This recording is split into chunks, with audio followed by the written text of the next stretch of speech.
السلام علیکم جی، اسانہ کا سلام قبول کیجیے۔ پنڈی اسلام آباد میں زلزلے کے جھٹکے آئے ہوئے ہیں، بہت اچھے اس پہ تھے، رچرڈ اسکیل پہ۔ اللہ تعالیٰ سب کی حفاظت فرمائے۔ لیکن اب بڑا مجھے وہ واقعہ یاد آ گیا کہ جب ایک دفعہ مدینے میں زلزلہ آیا تھا تو روایت یہ ہے کہ حضرت عمر رضی اللہ تعالیٰ عنہ نے اپنا نیزہ زمین پہ گاڑ کے یہ کہا تھا کہ کیا تم زمین تو یہ سمجھتی ہے کہ عمر انصاف نہیں کر رہا؟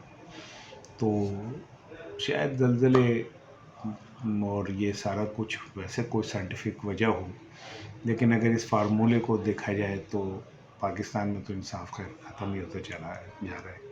آج میں نے آپ سے بات کرنی ہے کہ وزیر اعظم کی اور چیف جسٹس صاحب کی ملاقات ہوئی ہے، اور جو 6 ججز ہیں جن کے خط کے اوپر بھی گفتگو ہوئی، تو اس میں کیا آؤٹ کم ہو سکتا ہے اور اس ملاقات کے نتیجے میں کیا چیز حکومت سامنے لا سکتی ہے، لا بھی سکتی ہے، یعنی اس جوگے ہیں بھی کہ نہیں، ان میں اتنا تھپڑ ہیں بھی کہ نہیں کہ یہ کچھ کر سکیں۔ یہاں تک کہ میں تو یہاں تک بھی کہوں گا کہ محترم چیف جسٹس صاحب کیا اس خط کے اوپر کوئی رسپونڈ کر سکتے ہیں یا نہیں کر سکتے، اور کر سکتے تو کیسے کر سکتے، اور نہیں کر سکتے تو کیوں نہیں کر سکتے۔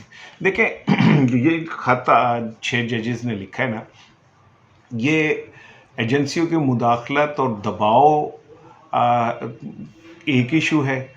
دوسرا ایشو عدلیہ کے اندر موجود جو جج ہیں، عمران مخالف جج، ان کے ایک تعصب کی بھی نشاندہی کرتا ہے۔ مثال کے طور پہ اس خط میں انہوں نے لکھا ہے کہ ٹیریان کیس میں عمران خان کے خلاف 3-1-2 سے فیصلہ ہے۔ 2 ججز نے کہا کہ یہ ناقابل سماعت ہے، لیکن چیف جسٹس اسلام آباد ہائی کورٹ نے، وہ ایک جج نے جو اختلافی نوٹ تھا اس کو فیصلہ ڈکلیئر کر کے اور دے دیا۔ اسی طرح اور بھی بہت سارے معاملات ہیں۔ ججز نے الزام لگایا کہ جی ہم ان کو آگاہ کرتے رہے، لیکن انہوں نے اس پہ کوئی توجہ نہیں دی۔ اب آ جائیں، یہ خط جب پہنچا سپریم جوڈیشل کونسل میں تو پوری قوم توقع کر رہی تھی کہ رات کو ہی کوئی اس کے اوپر اعلامیہ آئے گا، لیکن 2.5 گھنٹے کے اجلاس کے بعد اعلامیہ نہیں آیا۔ اب وزیر اعظم سے جو ملاقات ہوئی ہے اور اس میں اس پہ گفتگو ہوئی، تو اب میں اس پہ بات کرنا چاہ رہا ہوں کہ پھر اب ہوگا کیا۔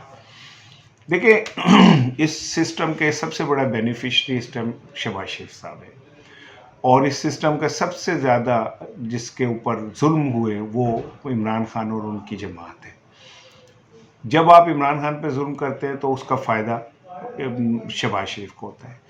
آپ نے عمران خان کے خلاف کیسز بنائے، آپ نے عمران خان کو نااہل قرار دیا، آپ نے پی ٹی آئی کے ورکرز کے اوپر ظلم کے بازار گرم کیے، آپ نے ان سے بلہ چھین لیا، انہیں الیکشن کمپین نہیں کرنے دی، ان کے پولنگ ایجنٹس کو آپ نے نہیں بیٹھنے دیا۔ اس سارے کا فائدہ ہوا مسلم لیگ نون کو، جو نہیں ہوا عوام نے اس سارے کو ملیا میٹ کر دیا۔